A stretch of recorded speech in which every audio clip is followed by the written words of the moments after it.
میرے مصطفیٰ کریم علیہ السلام نے فرمایا جس نے کسی عالم کی مدد کی سمجھے میں نے اپنے نبی کی مدد کی.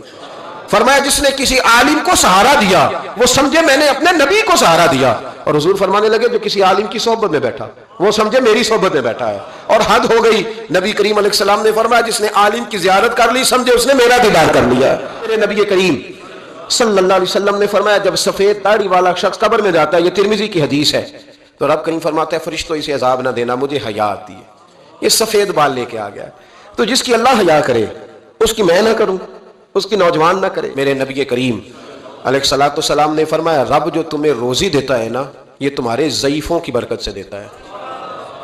وہ جو 90 سال کی اماں گھر میں ضعیف پڑی ہے نا اسے سکریپ کا مال نہ سمجھنا, تیرے اوپر جو خدا کا کرم برس رہا ہے تو اس بوڑھی کی وجہ سے برس رہا ہے. نبی کریم علیہ الصلوۃ والسلام نے ارشاد فرمایا سن اور یاد رکھ, فرمایا رب تم سے ناراض ہوتا ہے, وہ بارشیں روکنا چاہتا ہے, تمہیں قحط میں مبتلا کرنا چاہتا ہے, لیکن تمہارے ضعیفوں کے سبب تمہیں بارشیں عطا کر دیتا ہے, تمہارے کمزوروں کے. اس کمزور سے کوئی بیمار بھی مراد لیا جا سکتا ہے. صلی اللہ علیہ وسلم نے ارشاد فرمایا, حضور فرمانے لگے ایک تیرا باپ وہ ہے جس کی صلب سے تو پیدا ہوا, اور ایک تیرا باپ وہ ہے جس نے اپنی بیٹی دے کے تجھے بیٹا بنایا, اور فرمایا ایک تیرا باپ وہ ہے جس نے تجھے تعلیم دی.